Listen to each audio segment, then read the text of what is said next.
بسم اللہ الرحمن الرحیم۔ السلام علیکم ورحمۃ اللہ وبرکاتہ۔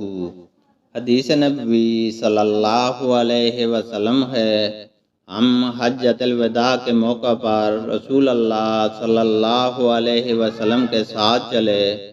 کچھ لوگوں نے عمرہ کا احرام باندھا تھا، کچھ نے حج اور عمرہ دونوں کا اور کچھ نے صرف حج کا۔ رسول اللہ صلی اللہ علیہ وسلم نے صرف حج کا احرام باندھا تھا۔ پھر آپ صلی اللہ علیہ وسلم نے عمرہ بھی شریک کر لیا۔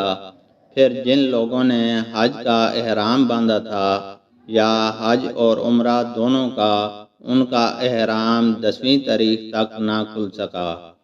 اللہ تعالیٰ سے دعا ہے کہ وہ ہمیں قرآن اور حدیث کو سننے، سمجھنے اور اس پر عمل کرنے کی توفیق عطا فرمائے، آمین۔